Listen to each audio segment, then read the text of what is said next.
What's your blind pick 5v5 mega team comp for this patch? I'll start. Singed, Cho'Gath, Malzahar, Tristana, Janna. I think you have everything. I was going to go Maokai jungle because I think he's better for team fighting. Okay. You had Singed top. That's a tough one because he's so strong. Okay. But if he blind picks, doesn't are you gonna necessarily team fight. Are you gonna exactly. blind Kennen? I think I'd blind Jarvan because I think he's there. I'm okay with I think playing I'd blind Singed for Malzahar because I think he's an OP mid laner that everyone's sleeping on. I would then do Sona because I feel like you're going to ball up and then the 80 carry is actually really tough. I'd have to check. Yeah. Trist is generically. I love good. Trist, and she's a good tank killer. Yeah. Or Kalista. Yeah, I mean Kalista's fine too. Yeah, I personally like really hard. super love Trist, but yeah, I mean Kalista's one? clearly. Yeah, I mean I think that like it's tough. It's tough between like Cho'Gath and Singed for me because I actually think that both of them are so good top lane. I think Maokai should certainly be in there, top or jungle. And then I think you essentially put Cho'Gath in the other. And like double like, tank. Like because you need double tank, but then you also need tank shredding.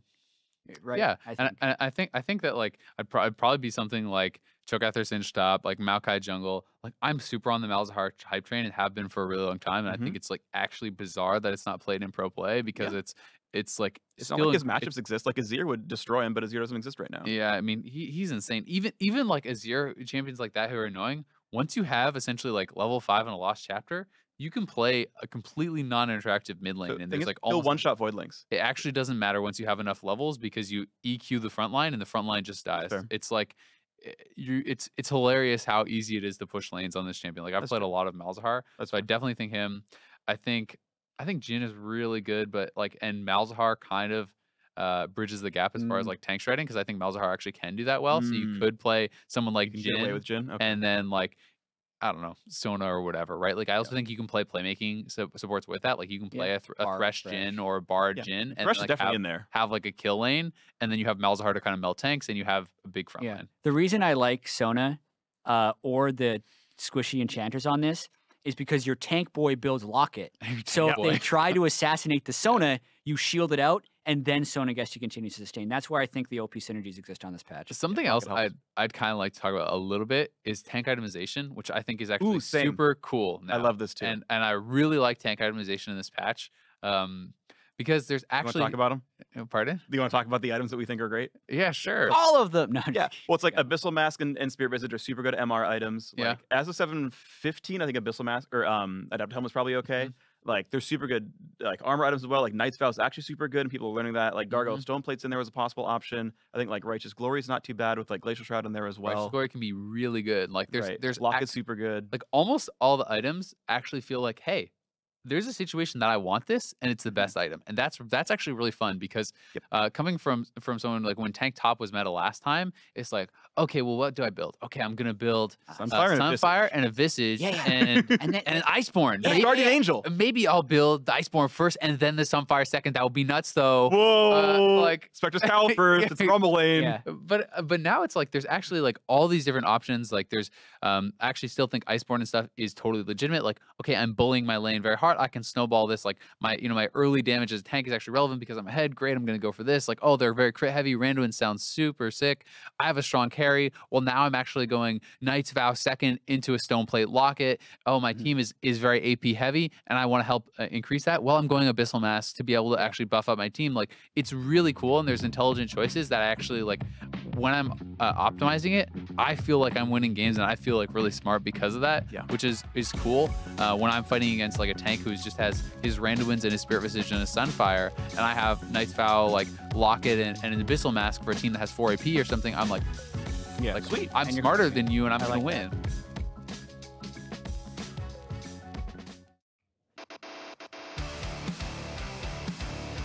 Oh man, it's over already? Oh, well, guess we'll have to go to LOLesports.com and watch the full thing. Welcome back to the North American LCS. The teams are readying up on stage for round 2 between Echo Fox and TSM. Last game, player of the game. I think we can hold him up there on that with 1,000 kills. It goes to Bjergsen. Played very well. Haunter and him obviously having the Bash Brothers competition there, but coming out on top, able to solidify the 608, 781 damage per minute. keep the rocks out of this guy's hands. Yeah, I mean, he was doing super, super well. I think that there's a couple people who could have been players of the game. Bjergsen, to me, was really the one who was the kind of playmaker, moving to the side lanes, being extremely effective on the Taliyah, also doing very well individually in his lane. Extremely impressive performance from him, and gets 1,000 kills to boot. It's got to feel good. Echo Fox as well, going to be fielding the same composition coming in, and we'll see if they go for the same strong composition, trying to grab early game. Maybe they aren't feeling as confident about late game, so they'll go back to it. It's all obviously up to them. Yeah, you gotta decide what's your best chance to win. Exactly. Do you actually win a game where you go super late against TSM, even if you have an even composition? Yeah. TSM's probably a much better macro team. Maybe your best shot really is, hey, let's draft winning lanes, let's draft a jungler who can invade, and hope that you smash them. Yep. Take him down fast. Hope they don't see it coming. Zach, Talon, almost said Taliyah. Talon banned. Probably will see a Taliyah coming back into this game, whether she is banned or left up. The team's probably taking their time here to make sure they get everything they want. Nothing missed. And not that many tank bans coming through just yet, so we'll see what all gets over to first pick. People have had some pretty different options. We've seen Caitlyn first picks. We've seen some of the powerful supports like Thresh early first pick. We've seen Kalista first pick. We've seen Cho'Gath and Zac and Maokai. And so there's a lot of different options for that kind of first pick, and it really depends a lot on what you're prioritizing. Again, we're in this situation where multiple of the OP tanks are still available. You'd expect Maokai to be selected. Maybe Echo Fox says, hey, okay, we'll ban that out because of that. But then there is still Kalista, there is still Thresh, things like that. You can even go for Cho'Gath. I'm not sure that TSM is really playing it. That is one of the champions that I think is super OP that not every team is on just yet. But some teams are playing it and are prioritizing it extremely highly. Oh no, they didn't ban Yasuo. What's going to happen? It's not going to get picked. Spoiler alert. Ah, you're such a good analyst. Thank you. Thresh getting locked in for Biofrost. Plays from the bot lane to be coming in here in the very near future. And what is the answer? They're usually okay with picking the top and just kind of hanging out, not showing too much, but that flex top. I mean, you certainly can go to the Cho'Gath. I'm going to stop talking about that because it seems like none of these teams are interested in playing him. Either way, we could see bot lane going in. Ooh. We saw a priority on Kalista from them last game. They could go something like Blitz Kalista. I think that is a solid duo bot lane if they want to keep that away from Doublelift. They certainly have the option there. And Trundle is a pick I wouldn't mind talking a little bit about because I think it's something that should come back into the meta, in a tank meta, because his ultimate, is so powerful into these tanks. You can shred them up and makes you the super tank in the fight, and also is essentially providing a massive amount of like armor pen and magic pen against these guys. He's one of my favorite pickups because then he starts to flex around as well. Sometimes when they grab a bunch of tanks, you see him at support. It's pretty tricky to have your damage reduced a little bit. What's going to happen? Is it the pick? Yeah, they're going to take it away. It's either Blitz Kalista or they take the Kalista Thresh. That feels a little bit better to not give it up. Yeah, I mean, Kalista Thresh is kind of considered the premier Kalista 2v2 lane. Has a ridiculous amount of kill pressure, a lot of utility, and once you're 6, I mean, you have not only the Kalista ultimate to save the Thresh, but you have the Thresh Lantern to save the Kalista. So this really has it all. And generally speaking, people do not want to give over that bot lane to their opponents. That's why TSM banned out Thresh in the first game. They did get, the Braum Kalista, but it's something that's not quite as powerful. So now Echo Fox certainly going to have a tough bot lane on their hands. And if they don't pick their AD here, they have the ability to actually target that and try to put them on some sort of champion that they really think they can abuse. Froggen decides to take that Corki Acadian back to his Kha'Zix. See if he goes skirmishers once again to try and get under the skin of what would be Svenskeren and Gragas, we would think.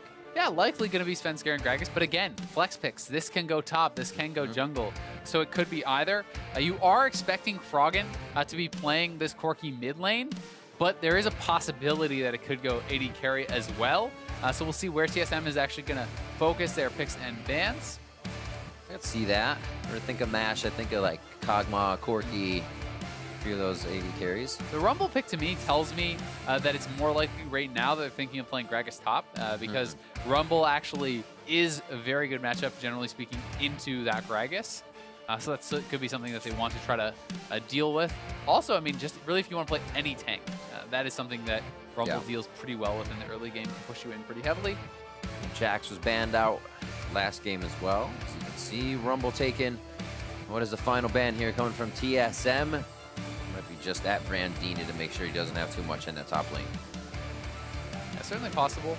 Oh. But they are going to do one of... I think this makes some sense, right? Yeah, if it you does. feel like, hey, ban out one of the AD carries that is A, very effective late game, and B, that maybe could actually survive in the early game, and MASH is going to go to the Draven. Okay. Wow. And this is a super aggressive bot lane here. I mean, even just with these 4 picks, it actually doesn't matter what the last pick is for Echo Fox. They're all in on the early game, essentially. Heck yeah. Like, with Blitz and We said, are they Draven- going to do it again? Yeah, I mean, Blitz, Draven, you have Kha'Zix early invading jungler. You have this very powerful laning phase, but if you are not effective in that laning phase, then it's going to be tough. You usually don't get that like abrupt of a kill lane in LCS. I mean, Kalista Thresh obviously has a potential to kill, but this one just gets into lane and they're going to keep hitting you with axes, keep trying to pull you.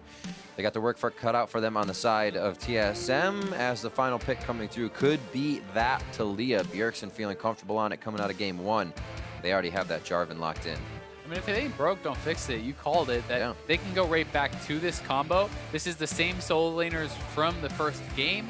And you can certainly expect them to look for the same sort of plays, right? To be able to spread out the map and look for that. Camille is going to be the pick here for Brandini. It gets through. That is a pick you expect to be able to outscale and out 1v1 Haunter in the later stages of the game, but he has to get there, right? And that's certainly something that does give them a later game win condition if you can get this super strong split pushing Camille. But that being said, I mean, a lot of focus has to be on the bot lane, right? This is a Blitz and a Draven who are going to be hyper aggressive, taking the Ignite for now, and it's going to be tough for Doublelift to actually trade into the Draven because Draven's short trades are so much more powerful. And if the Kalista ever gets hooked in early, that could be pretty devastating. Even Biofrost on the Thresh does have to be somewhat careful. But if they can play this safe, wait for their jungler to come down, that's certainly something that you could look to take advantage of. It's always interesting when a team kind of has that factor of being better in the early game, so they continue going for those early game compositions. I love seeing it because they kind of put themselves on that line. It's always a bit more pressure. Hashtag TSM win, hashtag Fox win. We'll see if Echo Fox can keep this series alive. And one thing that is going to work up against them a little bit in the early game is you expect Jarvan to be able to push in the Camille, generally speaking, so they don't have all pushing lanes anymore. You know, we saw the first invade coming out of Kha'Zix from Acadian in game 1 was because Rumble had top lane pushed up and he evaded Rumble and Kha'Zix, go push out Svenskeren. This time, if the Jarvan is pushing in your Camille, then it's much scarier to invade on that top side because Jarvan will respond first. So they're going to have to be cognizant of that, and we'll see how Acadian can play around this if he decides, you know, to maybe go for that Tracker's Knife this time if he doesn't feel he can invade. All right, we are on to the Rift for game number 2. TSM now on the blue side, Echo Fox coming down from the top side of the map on red. And we have basically the same comp we're looking at here from TSM with just a few changes in that AD carry and jungle position. Still basically the same kind of abilities you get out of it. Yeah, Long range and a lot of damage. Essentially, they have the double front line. They still have Bjergsen and Taliyah, and they have their bot lane, obviously a little bit different there, but still, generally speaking, it's a similar type of composition. I would say the scaling's not quite as good, you know, on someone like the Gragas compared to the Maokai. The Maokai is certainly a superior pick, I think, but Gragas does offer a ton of playmaking, offers, I think, more early pressure because of that, and also the ability to knock people like the Draven in later in the fight. So we'll see if they're going to be able to pull off any early plays with that. Minions have spawned. TSM trying to deny the actual Wraith Ward Brush, and they're looking to actually move forward here. Have been spotted, though. So both teams are trying to kind of play around this now. TSM last time was able to actually deny the Wraith Ward, and now they're going to go for kind of this super leash that we have talked about, where you start leashing this, and then the bot lane backs off and starts leashing the red buff. Then they go over for that. And look where Gate is actually setting up. Gate sitting in the Dragon Pit. He's hoping that TSM bot lane takes the greedy path here. Then he will try to hook Doublelift over. And they're going to try to go for a play here. Or Biofrost. He does look in Biofrost. So Biofrost has to flash now. 100% he has to flash. Fantastically played. Really nice. 1-2s.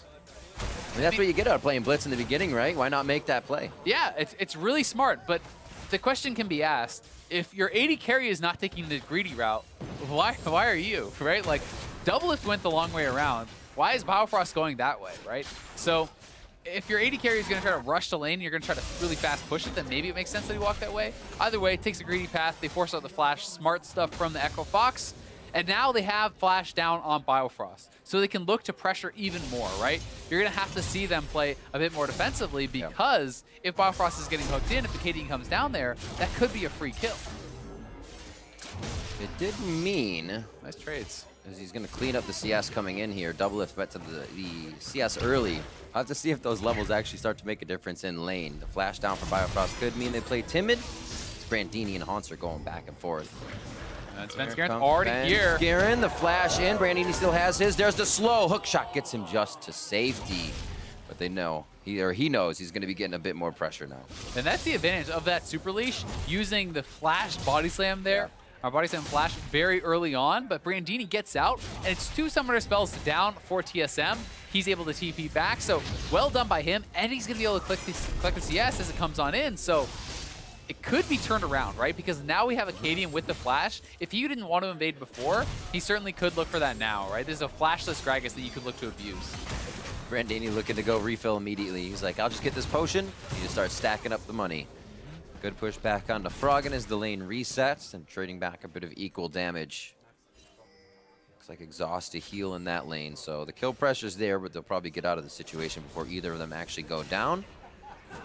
Let's look at Mash quick. Obviously not too much has happened, but he's at 39 adoration stacks. So we'll see how much he has when he actually cashes in. Yeah, that's something that we haven't talked about yet, but it's so pivotal for Draven. You know, he gets gold based off of every stack that he has when he gets a kill, and he loses half his stacks, I still believe, when he does die. So it's one of those situations where you're trying to stack as heavily as possible. You get a stack for every CS, I believe, with Axe, as well as every time you catch it. So you can stack them up pretty quickly if you're very good with it. And if you get to like a couple hundred stacks and you get that kill, that gold injection can be so big and can be enough to actually snowball the game out of control for the Draven. But Svenskeren is here. Get him in with the Dark Passage. It doesn't look like anybody's going to be going down to the light this time. 5 minutes in, they put a bit of pressure bot side, so Svenskeren has been coast to coast now, trying to make this work. And that's the gank assist from the Thresh, right? No summoners have to be blown there from TSM. That means Blitzcrank is down a flash, and if Blitzcrank cannot posture aggressively, cannot play aggressively, that support is worthless. Like, you don't have any pressure if you're sitting back under your turret. You need to be in the bush. You need to be threatening these hooks, and taking that flash away really limits the ability of Gate to do this. It's much easier to read that Blitzcrank's positioning as well.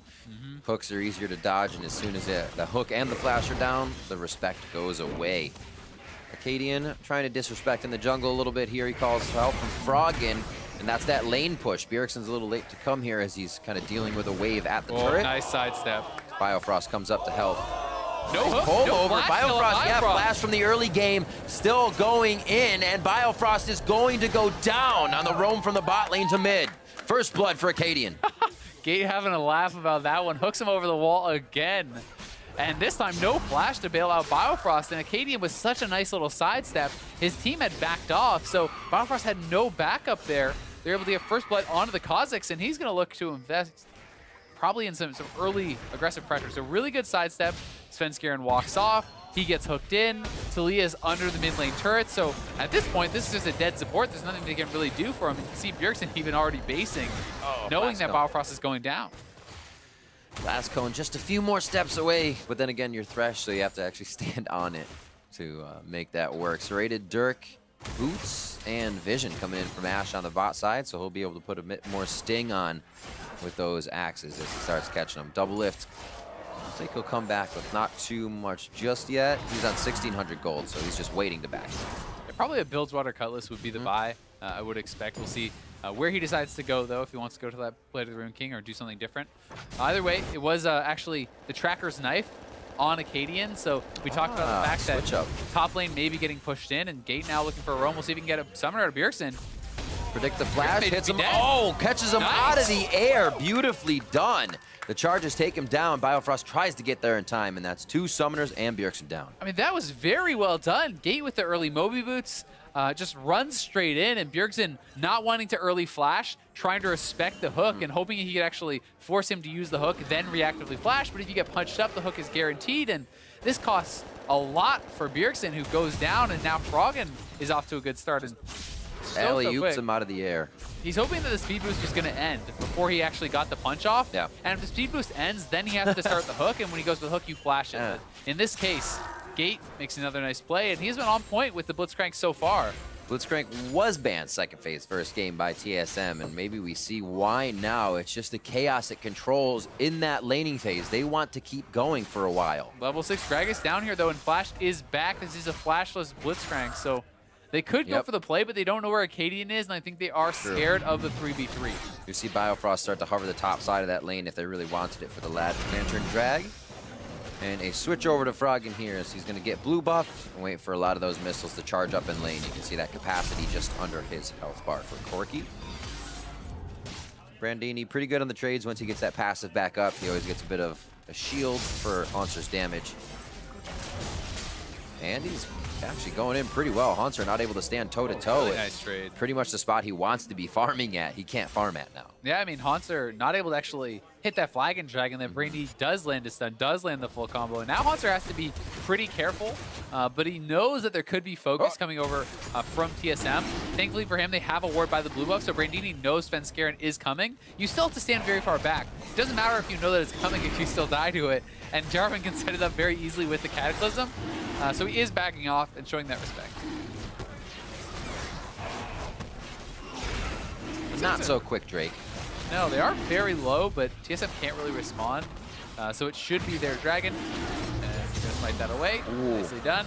And that's an Infernal, so that is a big one. And the fact that Froggen had package makes this an even better time to go for it, because they know if any fight breaks out, he can very easily respond with the package. And I like playing around that cooldown in ways like this. A lot of times you can't actually get a kill with the package, but you know what you can do? You can force an objective. You can get vision in your opponent's jungle. You can threaten these sorts of plays. And TSM now making air move on the top side and the bot side. Yeah, they want everything here. Quick dodge. He felt he would hug the left Going for the dive side. on top, though. Froggen is coming up. I don't know if he still has a package to get here. Brandini ultimatum. Now he can hook shot out of this one. Beautifully played, but he actually goes back in. Trying to give Froggen the kills here. Haunts are going to be going down, and now Svenskeren has to go toe-to-toe with Froggen. The blue buff is there. He can continue to sling out the spells. Flashes over, but takes the slow from the cast, and that may be enough. Valkyrie just putting him in range. A few more, 3 charges up, and he's not going to be able to get the last one off. The big one not doing enough damage to Svenskeren. And TSM tried to pull off that play. I talked about how you usually cannot get a kill when the package is up. Yeah. But TSM goes for the play. And Froggen using that package to get back up there. Fight on the bot side, though. Quick hook in. Gate is 5. Mash is 7. His Gate hasn't been getting the experience in lane. I guess Biofrost is sitting in the same spot, but that silence isn't there yet, so they have to be careful about taking these fights. Doublelift can just keep dancing around. We'll see this top fight again. And the reason Froggen gets there so fast, that's the package. He utilizes the package to get up from mid lane, and then really nice dodge on the body slam from Brandini. They go straight over onto Bjergsen. Bjergsen took aggro on the turret, so multiple mistakes there from TSM. Svenskeren should have been the one tanking that up, so Bjergsen could actually finish off the kill, but they notice the turret is on Bjergsen. Immediately, ultimatum goes down on him. They focus him down. Very good target selection and play from Brandini and Froggen. And TSM probably shouldn't have gone for the play in the first place when packaged up, and B, should have had aggro on a different player. Echo Fox answering very well, adapting to pretty much everything as it happens on the fly. TSM with those invades, very deep wards to the top side, so they'll know where Acadian is if he heads there.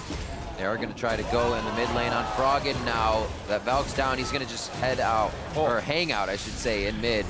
Acadian back and forth.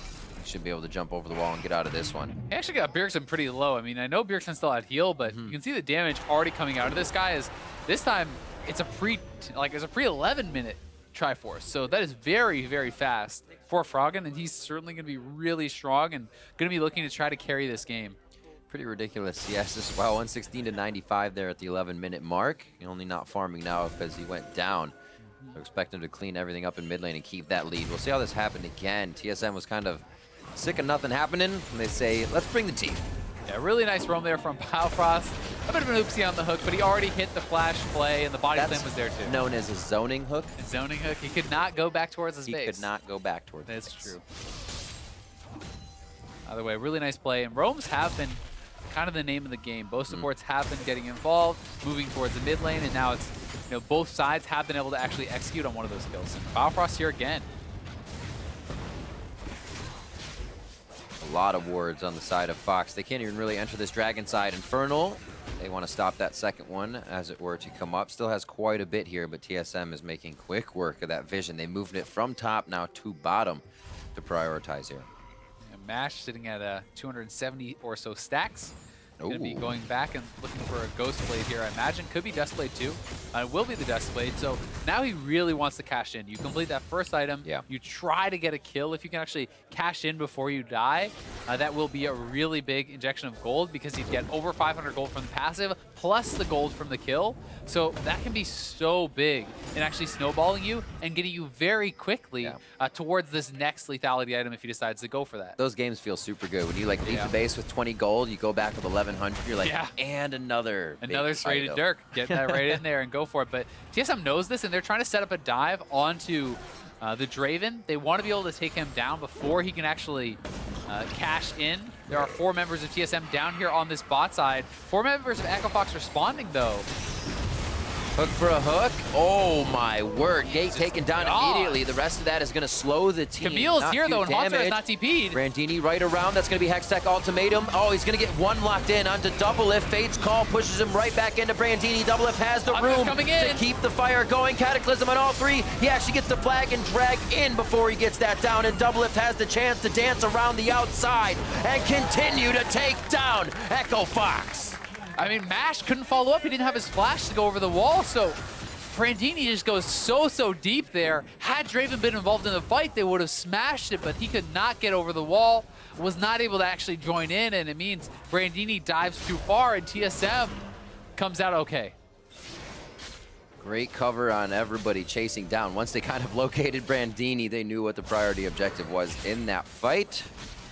Erickson now 2 kills, Doublelift with 2 kills on the Kalista, and we'll see this once again. I mean, it's a good start to the fight from TSM, but then Camille is TP'd in so much earlier. Like, look at him get first down, seismic shove, just deleted. Camille is here so much faster. Yes, they have the strength to go for the play, but look where Mash is, right? How is he actually supposed to get over here? He kind of hesitates, he goes back around, Brandini comes over, but look how long it actually takes Draven to get down. So it's really just the 3 members here. And then all of TSM has arrived before Mash has actually even gotten to the fight. Doublelift is back to his turret. Now Mash starts fighting, but Dirksen is here too, and the fight has already kind of gone south a bit. They almost take down Monster, but imagine if Mash was there. 1 or 2 more autos, he could have up. Oh my word, Bjergsen had about 3 hits before he was dead. We only saw 1 of them, but they are going to be going for Dragon now. Mash kind of teetering on knife's edge of where's his front line, where's his back line, because those axes need to hit. Right now they're waiting for Gate to pull somebody to the back line. It looks like they will concede this Dragon. You see the damage from the fight. Yeah, they would have loved to get this second Infernal, but Brandini went top, and Haunter walked down. So when your top laner does not have TP, they were not willing to take the 5v4, and I think in that case it was the correct decision. You also pair that with the fact that TSM has done a good job actually getting vision around this Dragon, like 3 pink wards around that area, multiple wards in the river as well. Brandini does cash in on a turret though, and they're hoping to get him to a spot where he can win these 1v1s, and that's going to be like a big deal for Echo Fox too. You have a really strong mid laner right now. If you can get the Camille to where he's winning the 1v1s against J4, that's very good, and then you're just trying to really get the Draven going, cash him in. It's a good thing he didn't go down last fight. Mash did stay alive, so those stacks continue to go up. A lot of money sitting in that pocket. Top lane being pushed in by Haunter. All teleports are down, so we could actually expect to see a little quiet time here for the time being. Lane swap's coming out from Echo Fox though, and they're actually going to try to make this happen faster. They're going to look for the pick on Haunter and then try to push down the turret. But I mean, TSM's already on the turret. Haunter should know this is coming. Maybe caught out regardless. Hold they can try to get this kill on Mash. This would be big. Oh, Cataclysm back. They might be able to drop a Cadian, but since Garen actually didn't go for the fight as well, they all wanted out. They do get the kill over onto Haunter. Pressure on the bot side grabs the turret though. And 1 for 1 on structures. Yep, Brandini had already knocked down that top turret, so TSM collects the turret here. They do get a kill, but still, I think you prioritize the turret kill over that kill in this situation. If you had cashed in MASH, maybe that changes up the math because that is so much extra gold injected in. Unfortunately, they couldn't get the kill onto the Draven, so he's going to push out the wave, and we'll see what the lane assignments are going to be for Echo Fox if they decide to actually swap their bot lane back, or if they're happy to have them sit up in the top lane. Gate always roaming. He just wants to back safe. Good wards push forward here from Fox. Helped Froggen stay on these last few minions in the mid lane because it's quite quiet for him. He doesn't have too many teammates that would be able to help at this point. And they need to keep him alive. There's good damage coming from Acadian and Froggen. Those two huge in this fight until they can get MASH going. And that's what we're waiting for. Fox can usually control this a portion of the game and before this, but this is where TSM usually starts to out-macro them once they get back onto the map. Yeah, 20 minutes. To Echo Fox's credit, these are some of the best early games they've shown lately, because while they traditionally have been a good early game team, in the last couple of weeks, they have not been. They have not been a good team at any time of the game. So, I mean, the fact that they are actually going toe-to-toe with TSM is encouraging. It is, you know, kind of showing that strength again, and I think partly it's because Acadian and Froggen are back in, and those are really the guys who have been dominant in the early stages. You know, Acadian getting those early kills, and Froggen with ridiculously good laning stats. So we'll see if they can actually transition this into a strong mid game and into a win. So far, they are in a decent spot. They have a lot of kills on both Acadian and Froggen. Brandini is scaling up pretty well, but MASH has not really been able to get involved and not really been able to cash in. So it could be tough for him when you get to these team fights if he's not really ahead. Like Lethality Draven, once it gets to the point where Hauntzer and Svenskeren are stacking armor, and you are just getting dove by a Gragas and this J4 and the Thresh is in your face, like it's so hard if you're not really, really strong to actually get through that front line and get to the squishy targets that you want to take out. Bit of a spike here. Brandini now 2 Triforces on the team. We know Froggen has had his for the past 8 or so minutes with the clip that he farms at and able to grab his resources. Not too much of a gold lead. 300 here. 30 seconds onto that Baron as TSM does start the Rift Herald. I thought this was going to go to the wayside this game with the pressure. But TSM using a little bit of that macro to stretch the map thin are going to get this one without any contest. I mean, they do a really good job of setting up vision around where they want to play. You know, when they wanted that last Infernal, we pointed out 5 or 6 wards in the bottom side river. Now they wanted the Rift Herald. Look where all their warding is. All the way up into the jungle near the red buff. They have a line of pinks, 3 pinks across that river. So they know they're safe to do this. They're doing their due diligence, great preparation on the vision, on the warding, that lets them know, hey, we're safe to actually take this objective right before it goes down. Ooh, nice sidestep. Sidestep or myth? I'm just kidding. A little bit of both. Little. It's always a little bit of both. Takes 2 to tango. Yeah, exactly. When I see them moving like that, I like to give the credit for the dodge as opposed to just the straight up miss. But I always thumbs up. I always thumbs up the aggressive dodge, the forward dodge. Well, Brandini is won the fight now, and Haunts are going to be taking a lot of damage here. See who's in whose head on this fight. Oh, Froggen making it a 2v1, and Doublelift can't get there in time. Late to the party. Fox looks like they actually wanted to join this one with Invite, and they will back off to say that's good enough for us. 40 seconds on this Dragon. Let's actually gain the pressure, and they already have enough pink vision. Another nice roam there by Froggen. It looked like Haunter probably would have won out on that 1v1, but Froggen gets in there and does actually take him down, so well played by him. He has been very active this game and having a very strong game for himself on the Corki. And Corki does scale well, so it's not like they're not going to have good late game damage. It's just about, once again, the composition with the front line does make it tougher. But they have Blitzcrank, they can look for picks, they can burst people down, and that's what they're trying to do. One slow. There's the flash. Taken down before the hook goes through. This is Doublelift's going to be going down. Hook shot straight to him. Very nice flash to keep himself alive for the time being, but it's all a futile attempt. He goes down, and so is Biofrost. And what good timing. Right as the Infernal does spawn, so they can go for this. They have to actually respond a little bit to TSM in the mid lane, though, too. As the Rift Herald has been dropped, this turret should be going down, but if they can at least defend the secondary turret, which it looks like they will be in position to do, and get that Infernal, they're in a pretty good spot because Brandini is pushing bot. They're doing pretty well here, and nice hook. That was pretty sweet. Rift Herald can be CC'd. You can make it Pretty useless sometimes. Takes it right back. But that also plays into the favor of kind of what we talked about last game, is where if TSM is able to get something at any moment, it seems like their waves are right there and ready. Brandini had to push this one up a little bit later. Now he's grabbing it, but it still happens. It's just a few seconds behind, and that's where TSM kind of starts to grab a lead. And that's exactly it, right? It's like, when you look at this situation and you say, okay, Echo Fox made a great play, they killed multiple people, of course they get much more, right? Right. Well, they lost 2 turrets.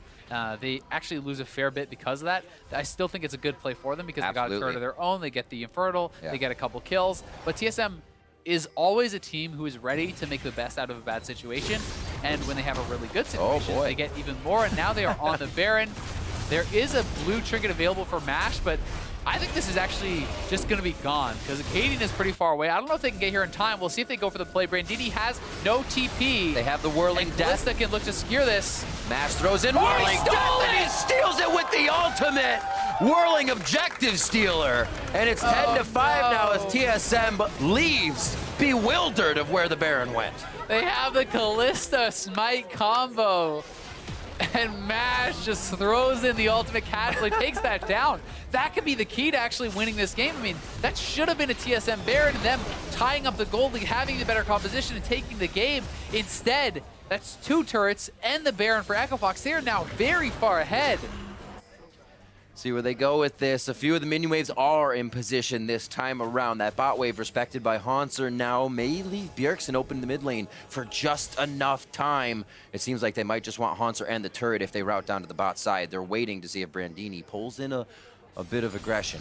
Yeah, and I mean, MASH has cashed in now. He got his kill, he didn't die. He has so much gold on this Draven. They're just gonna bum rush this inhibitor turret. That is gone, and this is gonna be an inhibitor at 24 minutes for Echo Fox. Look where TSM is as well. Turned on top of their head for this play, thinking they had time, and that's how dark the map is for them on that bot side. Fox was on that side of the court the whole time. So well done for Echo Fox. Definitely a big thanks though to Spence Karen and Doublelift for messing up the Baron. See it again. This is a great play here from MASH. He goes for the attempt on the steal, throws it in. The Rend came in, but the Smite did not, so it was not in sync there. And he is very happy about that one. Brandini, great job, MASH. We're taking this one home, buddy. All right, 25 minutes on the clock. And TSM, like we said, they're going to try to make the best of a bad situation, and that one basically put their backs against the wall for a moment. They still can have some map control. They took out 3 turrets before that, but did now lose Brandini, 6 of their turrets. Super strong now, has the Ravenous Hydra. He's going to chase down Hauntzer. Hextech ultimatum after the flag and drag. Where did his health go? Brandini coming up huge, and the super minion there to help take down Hauntzer. I mean, that's that scaling on Camille. You get so ridiculously strong. Look how much AD he has. He has a flat BF sword going for the GA. 346. And he has the Ravenous Hydra. This guy is very, very strong right now. And I mean, Echo Fox have gotten more than far enough ahead to actually take this game. I mean, that's the ticket, right? They continue to build these early game teams, but now they have that safety in Brandini to scale up if they don't get the early game they wanted. They kept it even with TSM and were able to catapult an 8,000 gold lead. 1.5 minutes left on Baron, and they continue to turn TSM's base into shambles. It's a tough one for TSM. I mean, they were still within reach until that Baron went wrong, right? And that Baron really lost them everything because they had 5 members there. Brandini was split pushing. They lose the Baron. They lose multiple turrets. Now their split pusher can't 1v1. Like, they just got so behind off that Baron play. We'll see if they can actually slow down the pace of the game, because if they can, they still can, you know, pull it back with their composition to a place where they could win, but it's going to be very hard. Echo Fox has 2 inhibitors, and they're looking to quickly close out this game. They want to put a little bit of pressure on. Fate's Call goes back in, throws down the box. What a hit from Team Solo mid. Brandini gets deleted. Froggen's still alive, trying to put the damage back onto Hauntzer, but Gate's already running. His mana shield is down, and that means he's going to be taking more damage as it falls. MASH goes down. That shield is gone for Gate, and he's got to stay out of the way of the damage. These guys absolutely got jumped on, and we said TSM can always make the best of a bad situation. You got to be ready. Yeah, what a good combo there from TSM. Great engage, but their base is under pressure from these super minions, so Bjergsen needs to get back and defend this. Should be able to keep the turret alive, you would expect. They will be able to do so. Either way, this just buys them a bit of time. It's a good play, but it's a 3-for-1 in the kills, and they are still massively behind. Waves are still crashing in, and Froggen is going to be able to go back and buy, and these guys are so strong. How long have they been out? About 1,500 to 1,300 in some pockets as we see this fight one more time. The Weaver's Wall was just so sick. Into that face call, knocks up 4. They had the Talia combo on multiple. Svenskeren in there for a great ultimate, but look how fast. Doublelift actually got deleted there by Froggen.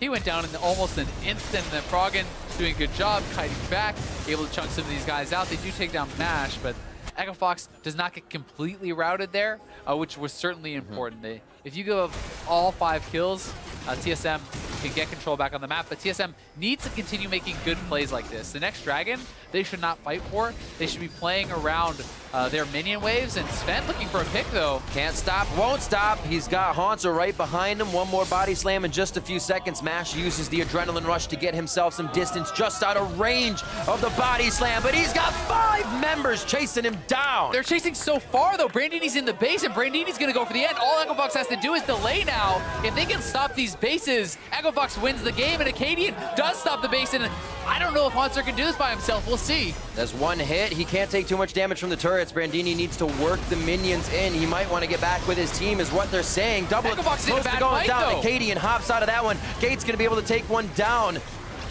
Can he get another one? That kill actually going over to Acadian before he went down. Gate not coming up with much more than grabs here. It's still a 2v1 as they teeter back and forth. TSM on the wrong side of the fight, and Brandini going for the Nexus as they are coast to coast in what's happening right now. He's got the GA, so he's coming back up with super minions right behind him. Tries to get the last bit of armor. Hextech ultimatum as he feels like he can drop Hauntzer anyways, and it's Brandini taking the game for Echo Fox, and the team behind him all the way there. What an end to that game. That was insane. TSM chasing so far on the Mash, and they can't actually lock him up with their CC, unable to hit the flag and drag, unable to get him knocked back into the team, and they got stuck over in the enemy's jungle. Only Hauntzer could get back to base, and at this point, he has been outscaled. He's not able to actually hold Brandini in that 1v1, so great job by Echo Fox closing out the game. Absolutely. They had to come out a little bit stronger. Bjergsen, again, a 5-kill game. Froggen said, we all need to do more. Froggen with 7. Brandini coming up huge at the end. The Kazakhs working again. It was a very big rinse and repeat here for Echo Fox because they knew they had that early game. They just had to have that card in the late game where they could say, got that ace in the hole, baby. We're playing this one, Brandini's Camille. Yeah, I mean, Camille got to the point where there's nothing J4 can do anymore, right? There's no way that he's really going to win that 1v1. I mean, Brandini started actually fighting Hauntzer after he was at like 30% health and still wins the 1v1, so that's always going to feel bad. But it was well played by Echo Fox. You certainly have to point to some of the mistakes, though, from TSM. I mean, that Baron secure really should have been theirs. Losing that to the Draven ultimate, when you have Kalista ultimate plus Smite, that's a combo you need to be able to pull off, and we've seen teams fall prey to that. Earlier, I believe this weekend, we saw Cho'Gath and a Kalista get out-smited by Reignover just kind of wandering in and smiting that. So we'll see this go back through the game a little bit here with Mash's take of the Baron. I mean, it was a good Baron call. Brandini's on the bot side. He has no TP. So, well, he's like, well, okay, I guess I'll keep split pushing, right? The problem here is that they do not execute their Smite Rend combo. There is the Rend, no Smite comes out. That needs to be synced up. You need to do a countdown, basically, and immediately do it at the same time. And if you do not, you open up for these kind of random steals to come in. And Mash, you know, good timing, also some luck, steals that away. And that meant not only does TSM not get that, they're losing stuff on the bot side. They don't have the Baron buff themselves. They lose that gold, and they lose their mid turret. That was the game-defining moment. As well, they kept putting things into play where they were in position with Brandini to roam. Those minions were there. It was funny, as we kind of pull back the Mash for a second, that it wasn't the Adoration stacks that came out from the Draven. He controlled lane a lot, but in the end, the ult to really help pull them through. And what they did in the early game was so strong. Continuing to go around the Kazakhs, again, pressuring very hard onto TSM. For Acadian. They're putting on a lot of pressure, I think, with the Acadian Froggen combo, playing it very, very well. Biofrost had no flash from some level 1 cheese or creative play or whatever you want to call it from Gate. He did a really nice ward over the Dragon Ball, and Biofrost walks a greedy way, gets hooked, loses flash, repeat, get that hook. Now he's dead. Then the roam up here from Gate, really active in the early game. Bjergsen thinking he could get away, loses both his summoners and dies. Then this is another big mistake, I think, from TSM, where they go for 3-man dive. Froggen had package. Not only does Froggen have package, but Bjergsen is the one tanking the turret. You need that to be on his Svenskeren. And I think what actually may have happened there is because Brandini avoided the body slam from Svenskeren with his ultimate, Right. that was what they were expecting to take aggro on the turret. So then Bjergsen starts attacking, thinking that the Gragas body slam would have already hit, but it did not. So he gets aggro. They focus him down. Those couple plays, some mistakes from TSM, but also some great plays from Echo Fox, really did turn around the game. And one last great play from Echo Fox. While one was in the base, stopping the backs was huge. And you don't get to do this very often. Yeah. So it's almost a new experience every time. You're just trying to get away. And I mean, TSM chasing very heavily onto Mash here. Hauntzer expended his ultimate actually onto Acadian. That might have made a difference if they could have just killed him off right off the bat. But they have Camille in the bot lane. They're saying, well, end the game. All we have to do is actually stop here. Acadian gets up, stops Doublelift's base. Yes, we did see Hauntzer get back to base, but then they're able to actually force a fight. They know they're pretty strong here. All they really have to do is keep them around. They don't need to actually win the fight. And Froggen is so strong that they actually are able to do so. Both TPs were coming in, but then were canceled, and Camille ends up staying around. It's just the one Nexus her to defend. And from this point, Froggen and Gate don't actually ever need to kill TSM's members. They just need to keep poking them, keep them here, and buy enough time. And that's exactly what they do as the turret goes down. Camille's able to win the 1v1 and eventually end the game. I gotta go, my people need me. Not enough. It's Too the little. golden glue. See ya, nerds. Yeah, see ya. Too little too late there, but great win for Echo Fox. Really lighting a fire under themselves, adapting and finding out what wasn't working in that early game composition. And they actually got two things that were banned out against them last game. And they actually had a pretty big impact this game, that Camille and that Blitzcrank. So big stuff coming in from Fox. We are going to be heading into a game 3. When we return, we'll see if Echo Fox can pull out the upset versus TSM. Meet us back here after the break. Audio for Bjergsen. Yeah, just doing audio for Svenskeren. Oh yeah, man, that's so bad. No hook, no Over blast, Biofrost, no yeah, Bifrost. blast from the early game, still going in, and Biofrost is going to go down on the roam from the bot lane to mid. Okay. I'm on this guy. I'm on the way, Brandon. Okay, Gragas solo. Take this. I got him. Pushing away. Yeah. Throws down the box. What a hit from Team Solo mid. Brandini gets deleted. Froggen still alive, trying to put the damage back onto Hauntzer. Tries to get the last bit of armor. Hextech ultimatum as he feels like he can drop Hauntzer anyways. And it's Brandini taking the game for Echo Fox and the team behind him all the way there.